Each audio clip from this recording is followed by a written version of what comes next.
think a new team has arrived in the AFC West, and their name is the Los Angeles Chargers. Yeah.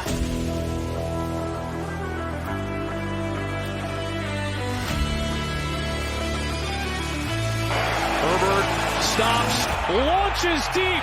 Jalen Guyton, he's got it! Herbert fires open, making the grab. Mike Williams down the sideline. On the 17-yard line, look out again. Carr, intercepted.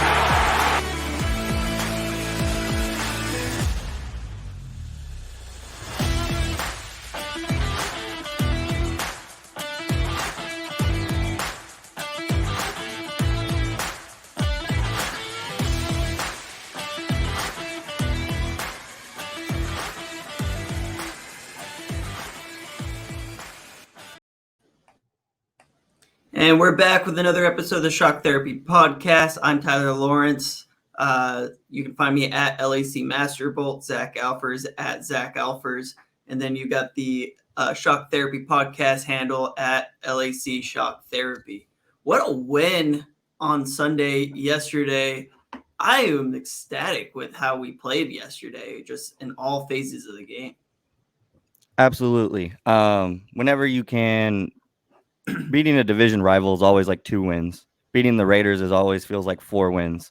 So to start off the year, redeeming ourselves from that Week 18 matchup last season where they bumped us out of the playoffs, to come out like we did, I would have liked to have finished them, buried them in the third quarter. We kind of let them splurge back into the game. But hats off to the Raiders. I thought we were going to get a very disorganized Raiders team, and they were a very good team.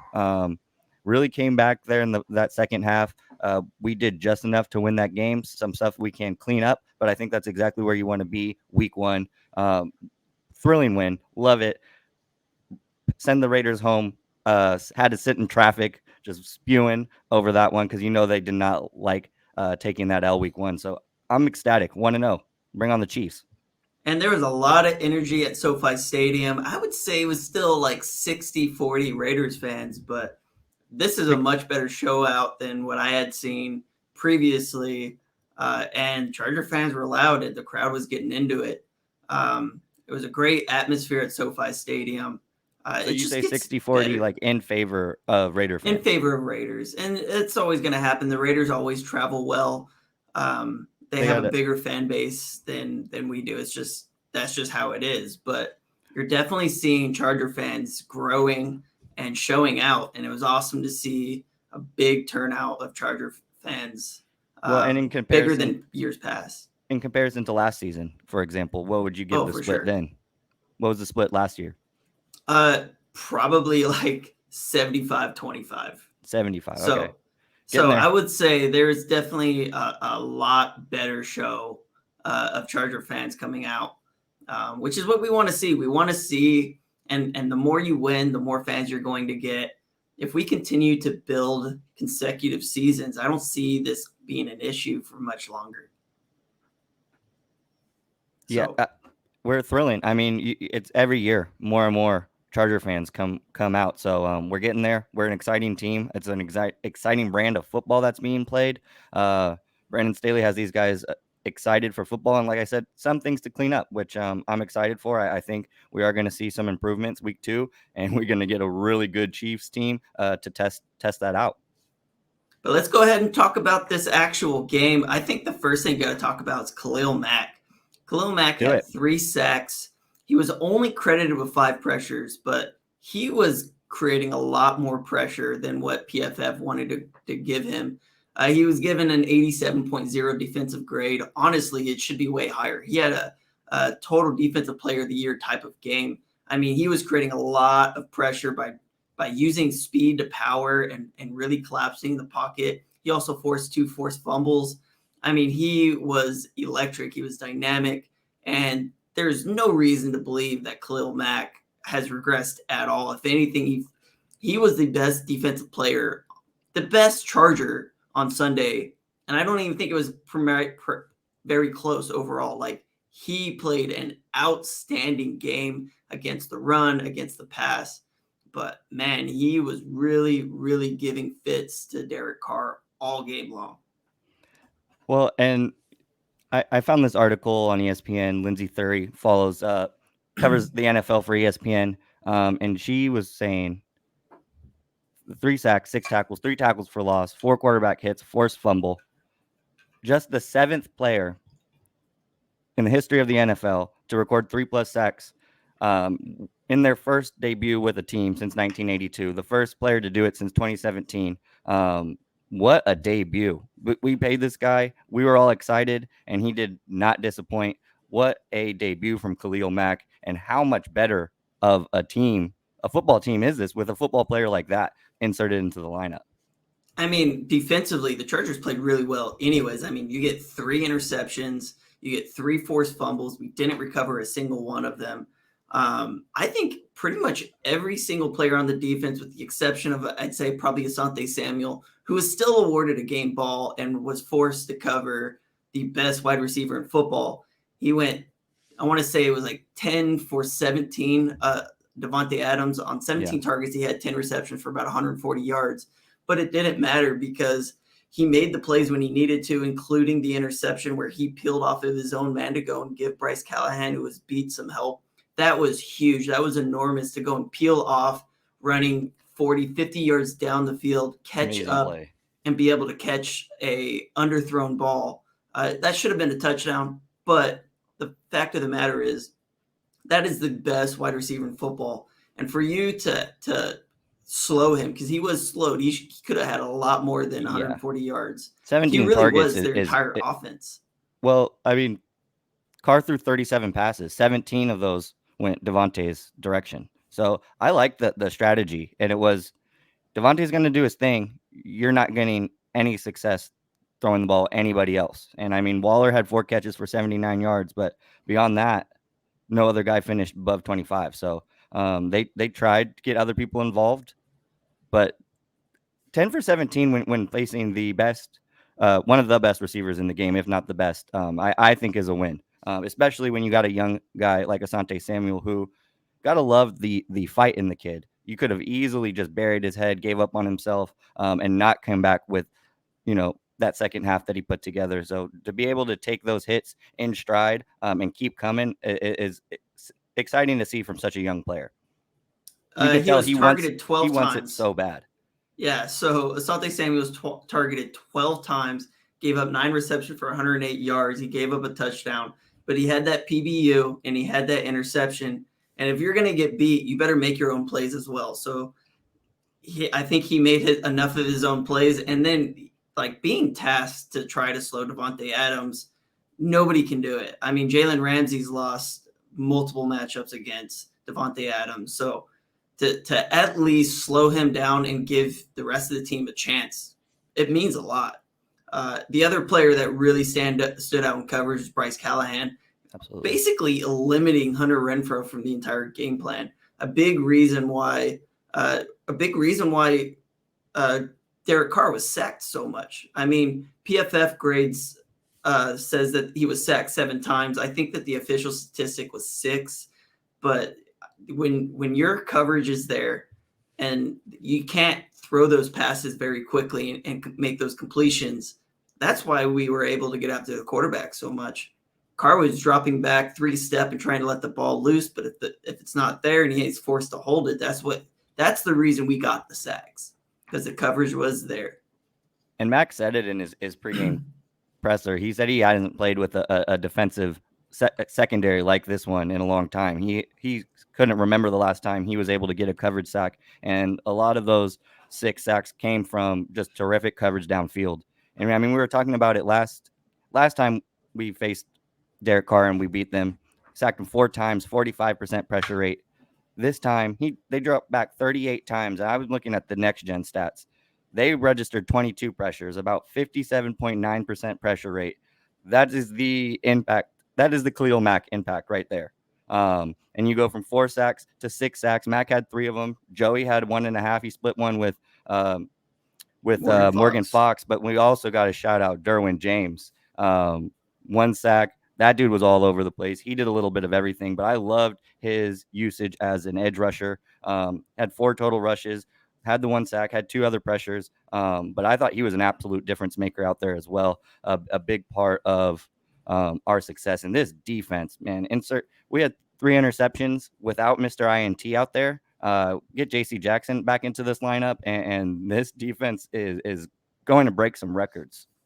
I mean, Bryce Callahan undercutting the route, that was a huge interception. And then Drew Tranquil playing in the deep middle and really getting depth and intercepting that on I wanted to say was thrown to Waller. For him to peel back and be able to get depth like that, that's not easy for a linebacker to do. And then he had to contort his body to come back and come away with that interception. And then he got some run after the catch. He had a chance to go and take the ball another 20 yards, 25 yards the opposite direction. Huge day across the board, really across the entire defense, holding the team to 19 points. That's a huge deal. That's I want to say that was the 6th least points in the NFL on Sunday. That's huge. That's big. And I mean, they moved the football. They got some drives together. They had a lot more first downs than we were, a lot more sustainable drives. But we got them off when we needed to. And a big part of that was they could not run the football to save their lives the first half. And I think is early on, we were not being able to generate much pressure with the 4-man rush, but it seems that the game plan was definitely go out there and stop the run. And that's exactly what they did the first half. 7 rushes, 14 yards. They ended up finishing with 64 yards, about 4.9 yards per carry. But that was all second half. Scheme was a little different. But this rush defense as of game 1 seems much improved as opposed to last season. I mean, it's much better than allowing 180 yards on the ground consecutively on multiple games last season. To hold the opposing team to under 100 yards, you're doing something right. Absolutely. Big part of it was getting to an early lead. I think it was 21-3 right around halftime. And then whatever reason, the play calling toward the second half got a little conservative. And I think I didn't get a chance to watch the press conferences yet. So I left the game last night. Right after the game, we went to Italy to meet up with some friends. And then on the drive home, I got to watch the game on my phone. And then in the morning, I was at work. And then I just haven't had a chance to watch the press conferences. But from what I took away, even Joe Lombardi was like, yeah, I might have gotten a little too conservative in the second half. And really that allowed the Raiders to kind of crawl back into it toward the very end of the game. But overall, I mean, the aggressiveness that both sides of both sides of the ball, the Chargers were aggressive on both sides. Kenneth Murray knocking guys back. Oh, that man. was awesome. Kyle Van Noy rushing kind of like a delayed blitz and really forcing, it was either the center or the guard into the lap of Carr that ultimately led to the Khalil Mack sack. Even Gerald Everett at the tight end position had a pretty decent block on Denzel Perryman. Denzel Perryman's not a guy that is soft by any means. So when you're going toe-to-toe with Denzel Perryman, who we're all very familiar with, I mean, there was some physicality on the field, a physicality I haven't seen the Chargers play with in quite some time, and lots of guys getting knocked on their ass. Corey Linsley even had one that I saw. Overall, this team played physical. They were aggressive when they needed to be. Maybe not in terms of the play calling, but in terms of how they were on the field. The players themselves were aggressive, and I loved seeing that. Even I remember Asante Samuel chopping it up with Devontae Adams. I love that. That just a bunch of animals out there, absolute caged animals flying around. Love to see it. The energy was contagious to offense, to defense, to special teams. I thought, let's talk about J.K. Scott. Can we talk about our punter? We have a legit punter in house. I don't remember the last time. It's one game, but I see the next best guy since Mike Cyphers, just one game. But J.K. Scott was an absolute beast. He was a game ball winner, and I love that video that came out because it flashes to J.K. Scott, and it's just like some random looking dude, and he just looks so out of place. But he is a hell of a punter. 4 punts, all pinned behind their own opponent's 20, including that 49-yard punt to flip the field on them, pinning them on their 2-yard line. Each one had about 5.6 hang time, and it allowed for fantastic coverage. I was talking about Hunter Renfro's punt return ability coming into the game, and they bottled him up. Only two punt returns, 4 yards. Nothing there for him. And I believe he made one guy miss, and the coverage was right there to, the coverage was wrap him up. Yeah, it was great. So that's what happens when you get a punter who's able to flip field position, but also give you the team enough hang time and not outkick his coverage, which is something Ty Long did a lot.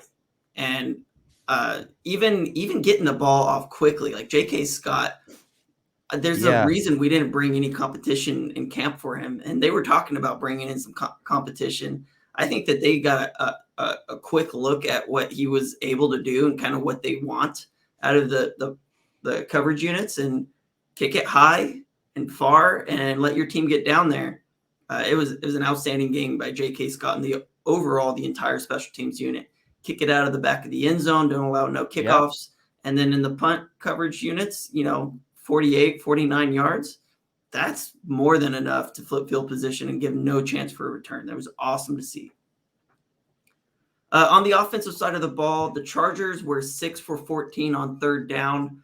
There's 1 4th down that they ended up punting kind of last second. So caught me off guard. It was 4th and 1, driving into the end zone.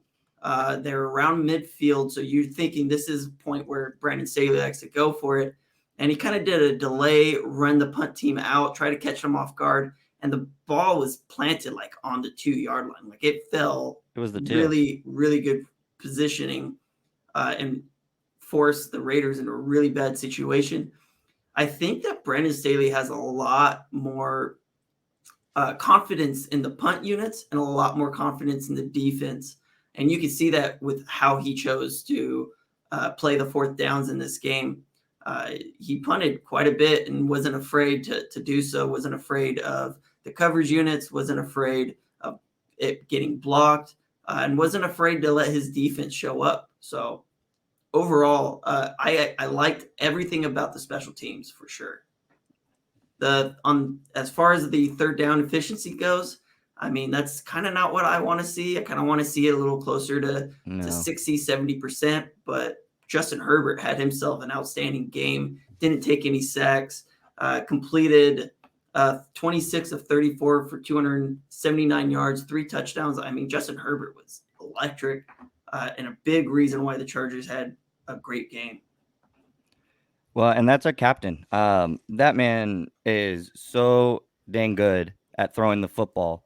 Both of the touchdown passes, there's about like 10 of them.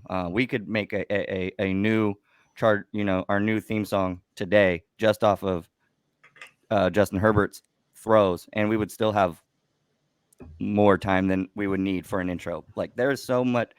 He is so good at throwing the football. It's amazing. And I'm amazed every time. That DeAndre Carter pass in particular, like talk about how crazy that was. It doesn't make any sense. Like he is so good. And I honestly put it out to Twitter. I was like, how many people in this planet do you think can make this pass?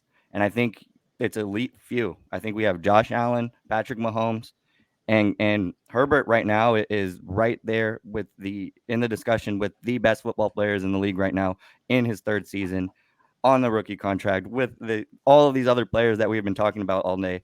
And what about the resilience to be cooking with Keenan Allen early in the game, really finding him wherever he wanted to, him going out early with that hamstring injury and not flustered at all, decided to spread it around. Mike Williams was locked up. A big part of that was Keenan Allen going down, so Raiders were able to spend a lot more attention on Mike Williams, but not phased. Was good through working through his progression when his first read wasn't there. Amazing at escaping in the pocket. 7 receivers with 4+ targets in this game. And I don't think Mike Williams was one of them. No, Mike Williams had 4. He had 4 targets. Trey McKitty, Austin Eckler, Gerald Everett, DeAndre Carter, and Keenan Allen all had 4 targets, and Josh Palmer as well. And they were all pretty good with their targets. Allen was 4 for 4, Carter 3 for 4, Everett 3 for 4, Eckler 4 for 4, McKitty 3 for 4 with a really terrible drop. Really, the one player that kind of was just not playing very well was Mike Williams, and everybody else was super efficient with their targets. Yeah, well, and beyond just Mike Williams not getting going, I think that was a big part of it. Was he was getting a lot more attention than he was expecting. But Nate Hobbs, I mentioned him last week. That dude can play some football. Are we on the Nate Hobbs train yet? Because I'm on the Nate Hobbs train. As soon as I saw him take off the edge and had that huge tackle for loss, like that was huge. That was such a big play for him. And then there was the screen that he was able to get into. Nate Hobbs, instinctual. Wow.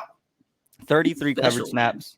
33 covered snaps. And Herbert threw his way twice, allowing just 1 catch on 5 yards. That is just phenomenal when you look at the rest of that success from Herbert. Like, he just avoided that guy, and that's tremendous respect for a guy who only has 1 full season in this league. Yeah, I was really, really impressed with Nate Hobbs. Not a great thing, but I mean, in terms of like the player, like the guy is just really excelling in that nickel role for them. Somebody that you're going to have to monitor in the slot. I would have liked to have seen him paired up with Keenan Allen for the full game and see how he would have adjusted to that. Keenan Allen went out toward the end of the first quarter, really maybe early part of the second quarter. Keenan was looking like he was about to put one of the, just an elite all-time performances, similar to what Justin Jefferson did in Minnesota. Like, he was on some type of pace. 4 catches, 66 yards on like nothing, no snaps really. Like, how many snaps did he play? He ended up playing 22 total snaps, 4 receptions, 66 yards. Like, that's insane. And there's another one of those passes, that 42-yard bomb that he caught, just a laser from Justin Herbert over 2 defenders, just dumps it perfectly into Allen's hand in stride. Like, another one of those, just the guy is like he's amazing. Leo from the Matrix. The place where the Chargers were not amazing was in the run game. Yeah. Austin Eckler had 14 carries, 36 yards, averaging only 2.6 yards per carry. Joshua Kelly had 4. Sony Michel had 7. Neither of them eclipsed 25 yards. In all, I think that the push up front is a place that the Chargers really struggled, but that's a strong defensive line. Yeah. Where they played much better was in pass protection because Herbert had plenty of time to throw. And let's talk about Trey Pipkins. Trey Pipkins had an outstanding game against Max Crosby, who's probably a top 3 to top 5 edge rusher in the NFL right now. And he was a non-factor. Trey Pipkins really, really played outstanding, way better than anyone could have imagined. I have talked about me wanting to compare him to Storm Norton from last year toward that last game. And that can't even make that comparison because it wasn't even close. Like, Trey Pipkins wasn't graded well by PFF, but I think he only gave up 1 or 2 pressures in total. I mean, that's outstanding for a player playing 2 premium pass rushers. That was just totally unheard of. And in all, the Chargers gave up 8 total pressures. Pipkins gave up 1 hit, 1 hurry the entire game. That was it. And he was graded with a 56.1 pass blocking grade. Come on, let's talk about who he was playing against and the fact that the Chargers dropped back 36 times and only 2 pressures were given up. That's why are we grading Trey Pipkins so low? No, I don't know. I thought he had a phenomenal game. And what a welcome sight, because on the other side, I did not see Chandler Jones on screen unless it was Rashawn Slater removing him from it very quickly, because on the other side of things, Rashawn Slater was picked up where he picked off last year and just taking care of a 2-time All-Pro guy like he's a Pop Warner player. Yeah, it was just a really great game overall by our offensive line. Rayshon Slater was your highest graded offensive lineman, 79.0. I thought Corey Linsley played an outstanding game against the pass. I just didn't see the push by the offensive line opening up running lanes. And then the other player that really did not play well in terms of his blocking ability, Xander Horvath, I thought gave up a couple handful of lead blocks that he just wasn't there, missed his target, but showed some of that ability as a rusher, as a receiver out of the backfield, kind of more of that utility running back, less so as a fullback. I'd like to see Xander kind of improve on that part of his game, but I mean, we knew right off the bat Gabe Nabers was the better run blocker, at least early in camp. So I want to see Xander Horvath pick that up and run with it. Definitely needs to improve that part of his game, but the other side of it is Xander is built in the mold of just a Lombardi weapon, just in the making. I don't think we're quite there, but who would have thought Xander Horvath was going to be the first Charger to score a touchdown this season? Oh, nobody expected that. And he only had 10 total yards, but he impacted the game. He had a big first down pickup early in the game. He had a couple catches, which, I mean, it's better than no yards there. And when was the last time you saw Gabe Nabers get more than 2 touches in a game? Xander had about 6 this game. They weren't the most effective touches, but he's a 7th round draft pick. And big impact in the special teams game. So excited for that guy. I think he has a lot of room to grow, but first game action for a guy who did not play much in the preseason, was battling with Gabe Nabers, so hasn't had a lot of time with the starting lineup. I was splitting it with Nabers all offseason. So hopefully he can gain some rhythm. Hopefully that running game gains some rhythm too. But credit to the Raiders' run defense. They are very stout in that regard. I mentioned them last week that I thought they were going to have a really good run defense. That seems to be true. And again, I had a lot of respect for that Raiders team. I thought they were going to be way more disorganized than they showed. I thought I saw a good football team out there. And I'm really happy with how we didn't let it get away from us. It seemed like there's a couple Chargering moments waiting to happen. It seems like under the Brandon Staley regime, that does not happen. You have to beat us. And they didn't. I love this mentality, and I love this Charger team. I'm excited. The last thing I really want to talk about with this game, 5 penalties, 21 yards. I'll take that all day. That overall, I thought that we played really clean football.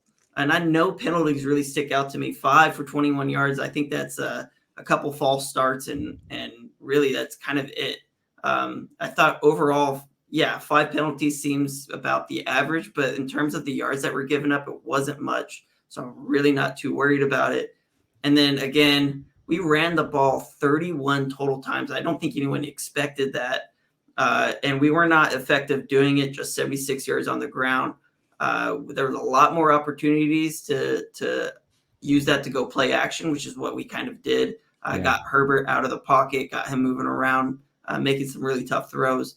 But I'd like to see the overall run game having more holes that opened up. And Eckler almost had one toward the beginning of the game, just a little bit too slow, just didn't hit it quite as fast.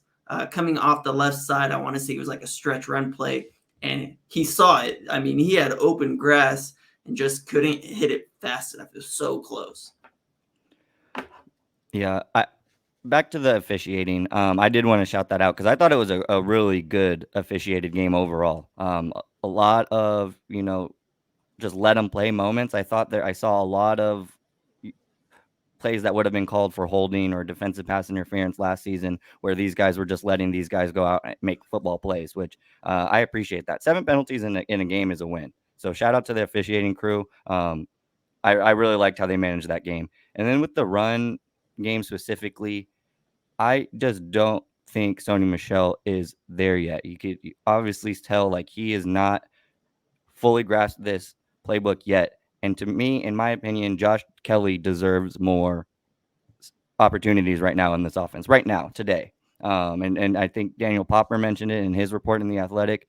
He thinks he's earned them. I think he's earned them. He runs with a type of determination. You can tell this guy wants a bounce back season so bad. And those are the kind of guys that I want to give a chance. And I'm not saying Sony Michel is not going to be an impact for us. I just think he's not there yet. He's only been with the team for a couple weeks. That's really hard to get acclimated to a Lombardi style system where there's a lot of moving pieces. So I think for right now, it should be Eckler, Josh Kelly, and you have kind of Spiller and Michelle kind of splitting the garbage time minutes.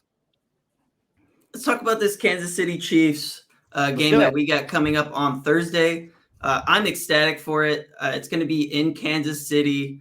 I think spread around 5 p.m., 5:15 is typically where the Thursday night football game starts. And if I believe it's on Amazon Prime. Yes. Is that correct? The first Amazon Prime game? Amazon Prime, no Prime Ball. We all got goofed, but 5:15 Prime Video, September 15th.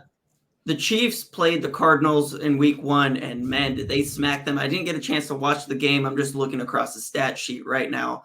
The Chiefs won 44-21. And the big thing you got to really talk about, Patrick Mahomes, 30 for 39, 360 yards, 5 total touchdowns. And if you look at his receivers, Travis Kelce, 121 yards, Juju Smith-Schuster, 6 for 79. Valdez Scantling and Clyde Edwards-Helaire had 4 and 3, 44 yards, 32 yards. And Clyde Edwards-Helaire had 2 receiving touchdowns.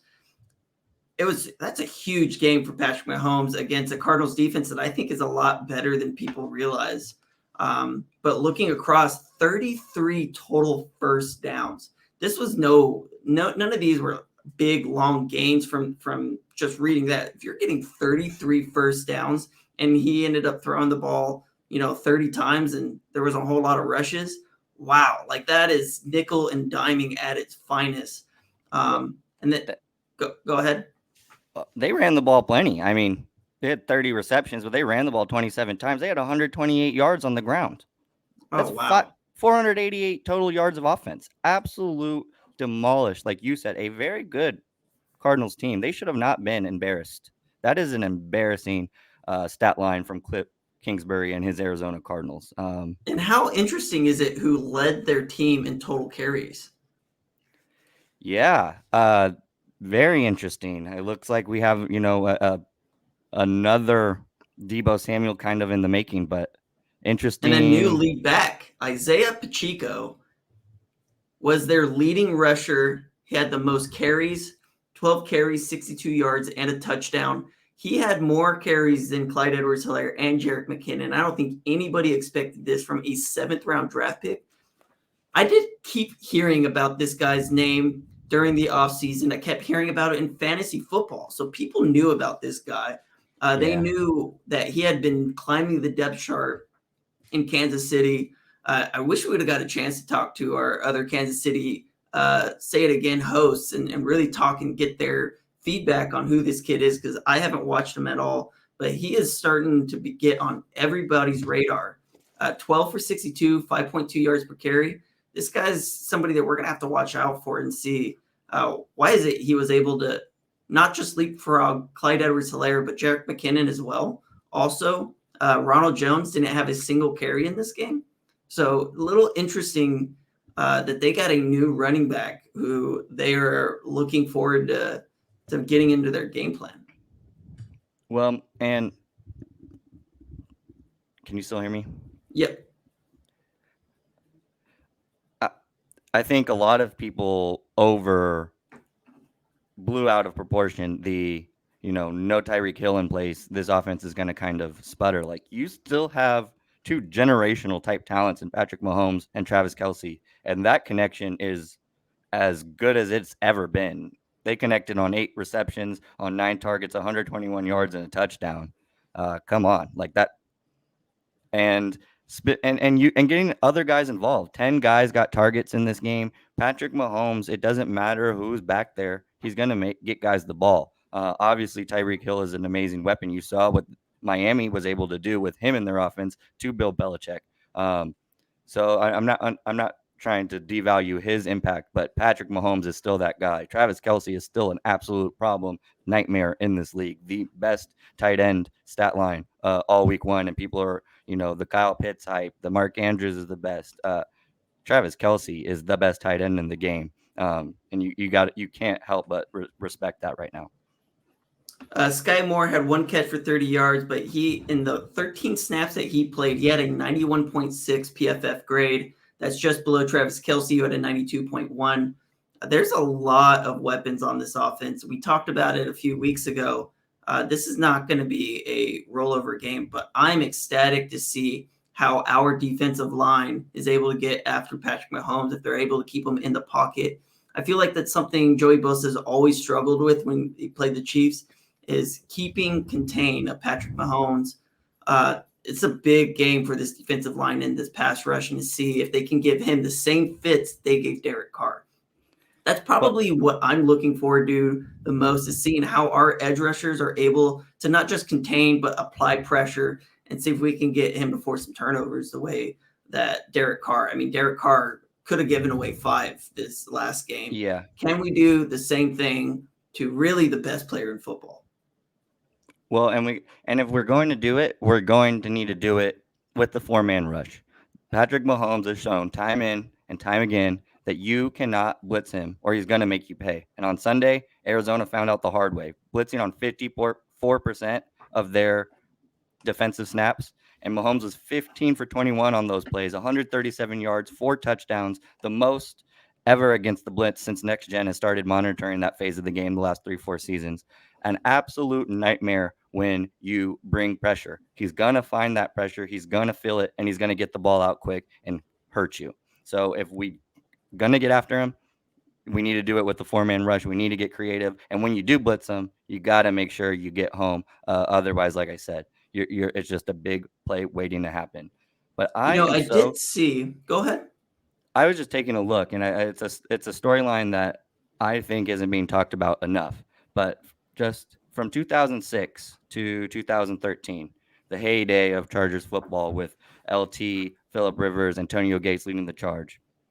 The Chargers won 1, 2, 3, 4, 5, 6, 7, 8, 9, 10, 11, 12 of their 15 meetings against the Chiefs during that span. Then you go from 2014 to 2019 with Patrick Mahomes and the Andy Reid dynasty, or whatever you want to call it, Andy Reid era starting. Call it dynasty at this point. During that time span, 1, 2, 3, 4, 5, 6, 7, 8, 9, 10, 11. Only one win in 13 meetings from the Chargers. So dominant from the Chiefs. But in the that was the 2018 playoff. For us to go into the playoffs runs with Phillip Rivers under center. Yeah, great game, great win. But the only one in 13 meetings during that time. Now we have the last 4 meetings between these two teams. 2 wins for the Chargers, both in Arrowhead, by the way. The other 2 losses are 1-point game or 1-score games in overtime. So this rivalry is as competitive as it has ever been in the last 2 decades. And now you have Patrick Mahomes, you have Justin Herbert, 2 of the most gifted athletes on the face of this planet, going after it, prime time, the world watching, with the potential of the AFC West on the line. It's an early start, but we already have one division game. Going up 2-0 as opposed to being 1-0, as the Chiefs would be if they win this game, it is huge. And going into the easy part of our schedule too, like this game, if we win this game, we're getting on a roll for a really good next 4 or 5 weeks. This is an important game for us to win. And how lucky are we that we are playing Kansas City in Kansas City while they still have warm weather? Because playing Kansas City in December, not an easy task. Playing them in September, much more manageable, especially in an offense that is still relatively new to so many different players. I mean, their entire wide receiver room, with the exception of Travis Kelce and Mecole Hardman, completely brand new team. There's a lot of new faces. So this is a really, really important and great time for us to be playing them right now. I think so. And I can't wait. This is going to be absolute dynamite. Do not take your eyes off the TV type of game. It's going to be a playoff game. I think you saw kind of the playoff intensity already from the last game. There was a little different type of a focus, and you get that in division games. But I thought last game had a kind of playoff type feel. This one's definitely going to have that because whoever Patrick Mahomes thinks about this Justin Herbert budding rivalry. Is he coming for my throne? He thinks about it. Even if he's going to tell no to the media and stuff, it gets to him. These guys are people. They hear that stuff. And so he wants to prove a point. Herbert's going to want to prove a point. We're going to have two really great defenses trying to get after it. So it's football season. Get excited. Let's get excited. Well, let's talk about the Chiefs' defense. Very, very good game by the defense overall. They held Kyler Murray 22-34, 193 yards, 2 touchdowns. They didn't get any interceptions, but they did get 2 sacks on the quarterback, and they really forced Kyler Murray to take no shots deep, keep everything underneath, and they completely stuffed the running game. James Conner, 10 carries, 26 yards. Kyler Murray, who excels at getting out of the pocket, and when he gets out of the pocket, he's looking to run for it. Held to just 5 carries, 29 yards. It was really a bad day for them rushing. And I think a big chunk of that was that the Chiefs got ahead pretty quickly from what it seems like, and they couldn't run the ball as much as they probably wanted to in that game. Even in the receiving room, Marquise Brown, 4 receptions, 43 yards. I have no idea who Greg Dortch is, but he ended up leading them. 7 receptions for 63 yards. AJ Green, Zach Ertz, James Conner, all non-factors. I mean, they did not get very much out of their receivers. And I think a big part of that is they were losing their number one. D-Hop did not play. He's on out for 6 games suspension for PEDs. The Chiefs were able to really hold their own. And the big player for them, L'Jarius Sneed, had an outstanding game, 90.0 defensive grade. He was targeted a total of 6 times, gave up 4 receptions for just 23 yards. So everything was underneath, had 1 pass breakup. He was a major factor for them for what it seems like. I'm assuming he was probably lined up against Marquise Brown, keeping him underneath as their true number 1 receiver, as the true number 1 cornerback. That was probably the matchup. Again, I didn't get a chance to watch this game. I'm just looking at the stat lines and my expectation of what they did on the defensive side of the ball. Well, and you mentioned Sneed's ability to impact the passing game. His coverage ability, but he was also efficient getting after the quarterback too. Had a sack and 2 quarterback hits. Also a big tackle for loss. So that guy made a lot of plays for that defense. And this missed only 1 tackle, so that's super good for a player who had 7 tackles as well. This defense is legit. You really strong in the middle of that defense in that linebacker room. Nick Bolton was just swallowing up everything. Finished with double-digit sacks, 9 solos, 1 tackle for loss. But this DB room with Sneed, Fenton becoming, establishing himself as one of the younger or better young nickelbacks. There's so many good nickelbacks in the league right now, and Fenton's one of them.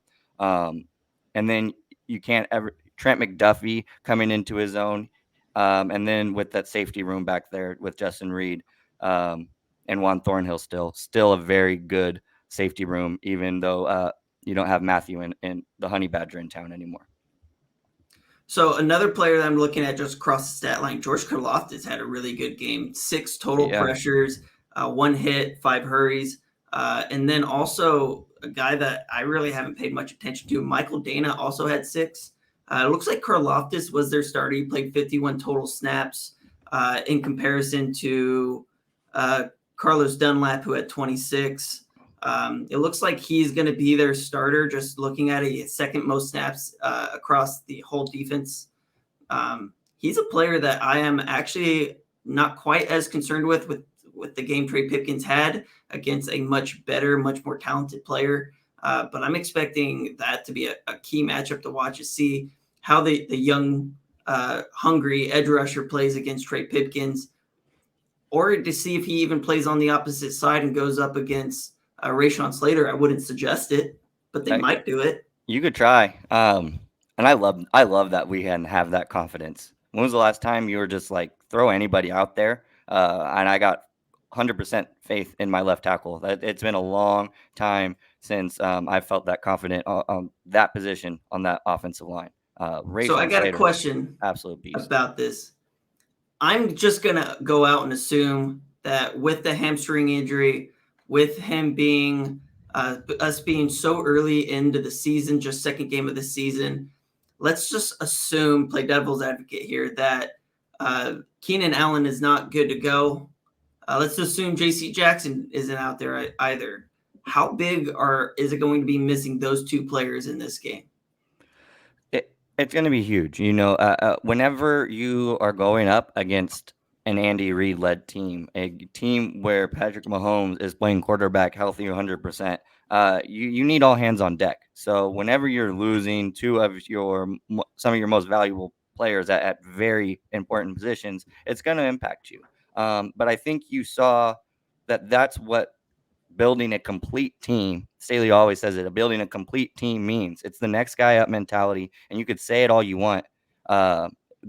Living it and having the roster to do so is a completely different thing. But that's why we brought in all these DBs. That's why we have such a strong receiver core. That's why Michael Bandy we have is sitting there waiting on the practice squad, might get elevated, might not play. I think DeAndre Carter played really good in those slot minutes when Keenan did go out, but that is why we went out and had the offseason that we did these last two seasons to protect yourselves when you get into a situation like this. We're not the Dallas Cowboys who just are regretting now not addressing their backup quarterback situation. And now their season, it's week one. Their season is close to being done as it can possibly be at week one. But that's why you build an awesome roster, and hats off to, Telesco and Staley for building a really strong team. The thing that worries me, specifically Keenan Allen, I'm not so worried so much about the cornerback room because I think our cornerback room is extremely strong. Yeah, I'm worried about Keenan Allen because our play calling completely changed as soon as he went out of the game. And we were able to rely on DeAndre Carter. DeAndre Carter had a phenomenal game, and I'm really confident in him to the point where I don't think we need to call up Michael Bandy. I think it would make sense to do so, but I think you just want another guy in case. I want him just in case kind of thing. But I think there's enough guys, though. You can move Austin Eckler into the slot. Sure. You can move Trey McKitty and let Gerald Everett play in the slot. I want to see some more Gerald Everett. I want to see some more Gerald Everett. I do too. I thought Gerald Everett also had a great game. I don't think that we need to bring up somebody when we have so many players that can play into the slot. But sure. I don't like where the play calling went when Keenan Allen went out because I feel like the offense runs through him first and then through everybody else. And so when you take a guy like Keenan Allen out who garners so much attention, suddenly everybody's looking at Mike Williams. And now it makes us a little more one-dimensional than we wanted to be. DeAndre Carter, I think, can definitely fill that role. I'd like to see him get the same opportunities that Keenan Allen typically gets, but I think that is a huge loss. And I don't care because I'm not playing Keenan Allen this week knowing that he's going to get another 10 days off. He's not going to play for another 2 weeks if we keep him out of this game. And I think that's the right thing to do because a hamstring injury, that can linger. If you don't rest it, if you don't stretch it, if you overdo it. And I just don't see this as a have-to-win game right now. And I think that we can do it without him because I thought with DeAndre Carter, with all the different bodies that can move into the slot, we don't need Keenan Allen to play. But we need to not change our play calling because of it. No, I hear you. I think you're absolutely right. And we need to be, but it goes back to my point. Like these other guys that were mentioning, Gerald Everett, Austin Eckler has to have a bounce back game. That needs to happen right off the bat. He can't finish with the production he produced against the Raiders, and I expect him to do so because I thought the Raiders played Austin Eckler extremely well. But Gerald Everett, these young guys need to step up and play bigger roles because that is what it's all about. Keenan Allen, though, you've seen his impact. People want to say that he's not one of the best receivers in the game. You saw the difference in that first 2 drives compared to when he was out. We are a completely different offense without him. He takes away so much that we want to do when he's not out there. So I agree with you that I don't want to rush him out there. It's one of those things that a hamstring you can't really play through. It's either 100% or it's not. And if you play on it when it's not, you're just going to aggravate it. It doesn't get better. The only thing you can do with the hamstring is not use it. So what is the most frustrating part about that? Because you feel like you can go, but you just can't. And until he's 110%, I'm not confident in trotting him out there. But you got to have faith in the rest of those guys to step up in his absence. And I have 100% faith that they'll do so. And they're going to get tested with going up against a really good Chiefs secondary on Thursday. Something else I just kind of noticed, just looking at their snap counts on the offensive side of the ball. Trey Smith played 31 snaps, and it looks like Nick Allegretti played 39 snaps. So I wonder if Trey Smith is injured. I haven't seen the injury report. It'll come out tomorrow, something to monitor as we move forward. What are your expectations of this game? Is this going to be a high-scoring game? I mean, I'm taking a look at the last 4 meetings. I think the 2021, I think the last game in 2020, there's 23-20. Chiefs ended up winning that game, but I don't think Patrick Mahomes played in that game. I'm looking at the last 3 meetings in particular. The team that won scored at least 30 points. And so I'm kind of thinking the same thing. There's going to be turnovers on both sides. I think both defenses come up with the big plays. I think both offenses make some big plays. I'm looking in like the 30-24 range, an absolute thriller that doesn't get decided until the last 30 seconds of the game. And I think I can't. I'm just putting it out there. I think it's going to be a phenomenal game, but I can't root against the Chargers this early on in the season. So I'm going 30-24, the repeat of the exact same score that the Chargers beat KC with last time they faced them in September last season. So I'm hoping history repeats itself here, and we get a thriller going up 2-0 in the AFC West, which would be absolute huge given the accumulation of talent that's in that division right now. Yeah, I think that this is going to be a close game as well. I see it being high scoring. I'm going to go 31-28, and we win on a last-second field goal. I think that's kind of where it's going to be at. Yeah. That's huge. Harrison Butker is injured, and they have Tristan Vizcaino in today practicing for Kansas City. So they don't have Vizcaino. So, okay, let me redo this. It's going to be, let's see, he misses 4 extra points. We know Vizcaino likes to miss extra points. Suit him up. That's interesting. That's huge, actually. So, missing Butker, who has won them so many games. Butker is a scourge in my side. And this whole fan base, like he's gave us so many losses himself. So really good kicker, and not having one is huge.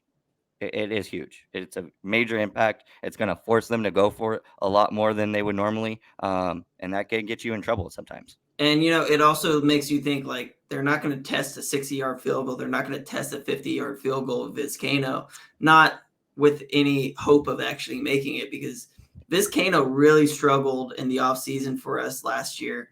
And it was really, really surprising for him to win that battle and almost break a record in just like 6 games for most extra points missed. Made all his field goals. That's going to be something to really monitor if Butker cannot go. Yeah. So I think that we've covered the game completely. I did want to kind of just talk about all 22. You got your chance to finally play our first game. All 22, I can actually bring it up right now. How did you do? I'm just curious. I didn't get a chance to talk to you about your team. Let me pull it up. I was winning pretty significantly the last time I checked. Khalil Mack was huge for me. He's my biggest scorer right now. Let's bring it up. I am winning 70-57.9. And let's see, does he have anybody going right now? 70.4 to 57.9. I'm actually pulled it up right here. I am adding it to the stream now so there we can take a look. So this is all 22.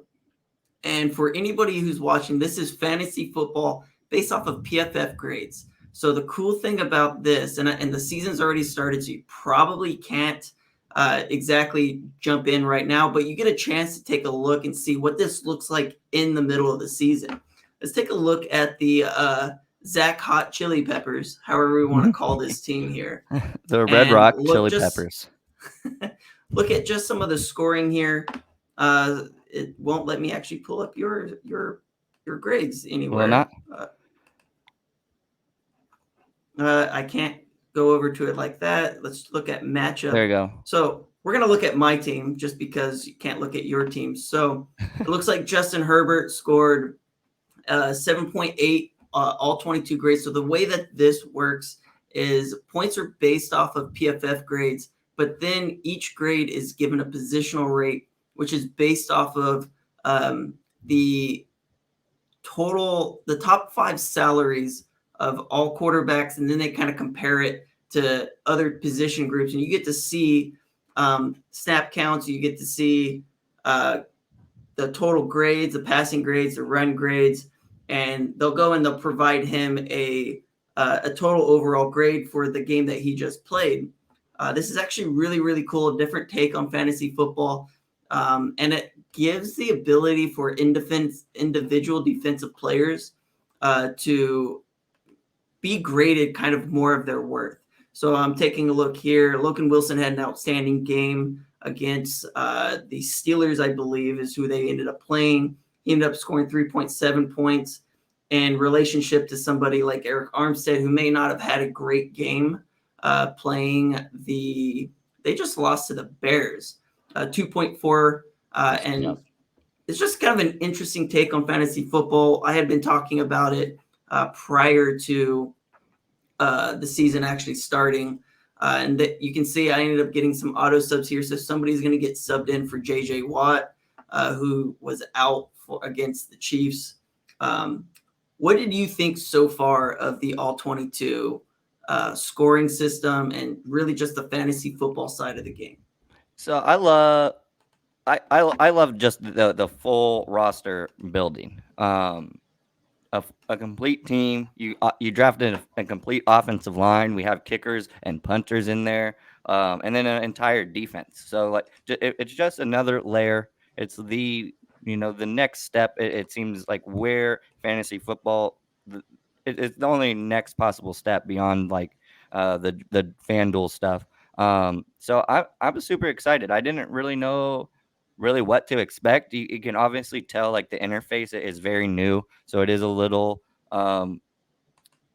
like clunky at times, but I do just like the ability to put on my GM hat and go out here and put together some of my favorite players. And I mean, I have a really exciting team.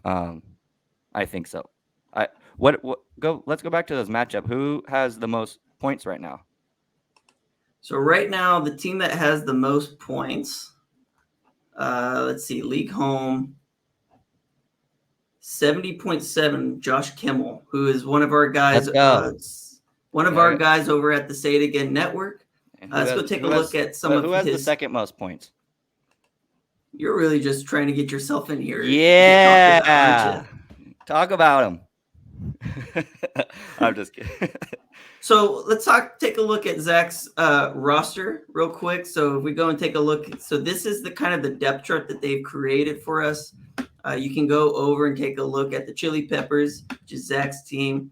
He has Patrick Mahomes, Derrick Henry, Stephon Diggs, who had an outstanding game on Thursday Night Football. Yes, he did.